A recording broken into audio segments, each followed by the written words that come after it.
Magandang hapon po mula sa DOST Pag-asa at Advance Happy New Year. Ito po ang ating weather update ngayong Tuesday, December 30, 2025. Dalawang atmospheric systems lamang ang nakakaapekto sa atin sa kasalukuyan. Ito yung hanging amihan na nagdadala ng malamig na hangin at meron din namang tsansa ng mga pag-ambon sa malaking bahagi ng Luzon, particular na yung Central and Northern Luzon.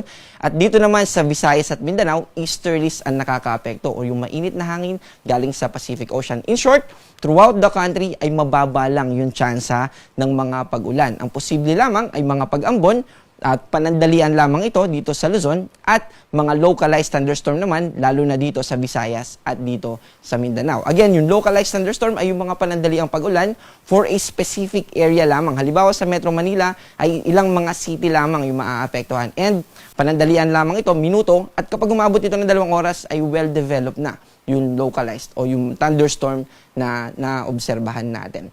At para sa ating magiging forecast bukas, ito na po yung huling araw ng 2025. December 31, malaking bahagi pa rin ng Luzon ang makakaranas ng mababang tsansa lamang ng mga pag-ulan except sa mga localized thunderstorms na binanggit natin kanina. Ang agwat ng temperatura dito sa Metro Manila ay 22 to 31, dito naman sa Baguio ay 14 to 24. By the way, na-break po natin yung lowest temperature na na-record natin simula nung nag-onset yung northeast monsoon. Kahapon ang pinakamababa ay 10.6 at ngayon naman ay 9.6 degrees Celsius. Mababa po ito, parang pag lumabas po tayo dito sa Benguet ay magiging parang naka-aircon na rin tayo. At dito naman sa Tugigaraw ay 21 to 29 at sa Legazpi ang agwat ng temperatura ay 24 to 30. Dito naman sa Palawan, sa Visayas at sa Mindanao, mababa din yung tsansa ng mga pag-ulan. Although may nakikita tayo ng mga kaulapan, lalo na dito sa Eastern Visayas, pero overall ay mababa pa rin yung tsansa ng mga pag-ulan. Again, yung mga localized thunderstorm ay hindi natin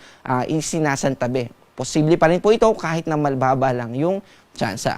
At ang agwat ng temperatura dito sa Puerto Princesa ay 24 to 31, sa Cebu naman ay 26 to 31, sa Zamboanga ay 24 to 34 at sa Davao ay 25 to 33.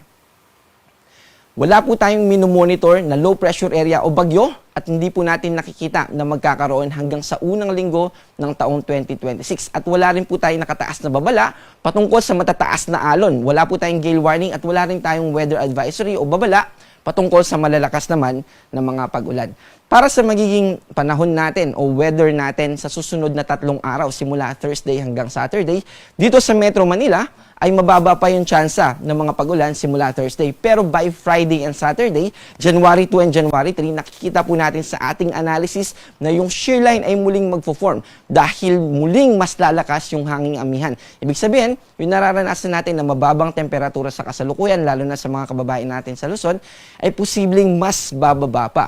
And tulad po ng binabanggit natin, Friday to Saturday ay mas tataas na yung tsansa ng mga pag-ulan dito sa Metro Manila dahil sa magfo-form na shear line. Dito naman sa Baguio ay mananatili yung mga tsansa ng pag-ambon. Pero mababa pa rin ang tsansa ng mga pag-ambon na yan, although andun pa rin yung posibilidad.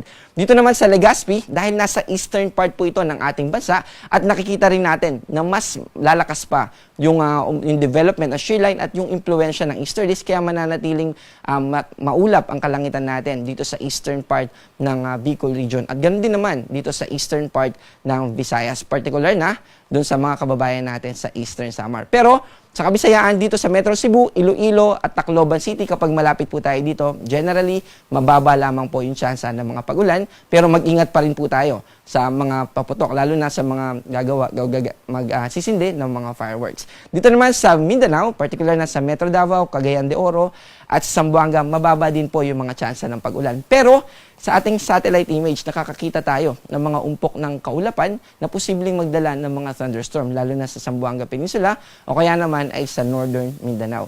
Also, meron po tayong frost o andap na nalabas. Nangyayari po talaga ito during northeast monsoon or amihan. At paano po ba nagkakaroon ng formation ng andap or frost? Kapag malamig o mababa yung temperatura, meron pong water vapor suspended in air. Yun po yung katumbas nun ay yung tinatawag natin na relative humidity. At kapag sobrang baba yung temperatura natin, yun yung nakikita natin na hamog kapag yung water vapor ay nasa form ng air. At kapag naman nag-crystallize ito, dahil sa baba ng temperatura, magkakaroon tayo ng frost o yung mga dahon sa mga halaman natin ay magkakaroon ng parang mga ice droplets. Ice droplets, hindi po parang, at yun naman yung nagiging frost. At okay po ito sa mga turista dahil madalang lang po ito na mangyari, pero hindi po ito maganda in terms of agriculture. So yung mga ani natin ay posibleng mababawasan dahil sa mga occurrences na ito. Ito po ay sa Atok at again, yung pinakamababa natin na temperatura ay na-record kaninang madaling araw sa Benguet. Ang ating araw ay lulubog mamayang 5:37 at muling sisikat bukas ng 6:21 ng umaga. Ako po si John Manalo, ang panahon ay nagbabago, kaya maging handa at alerto.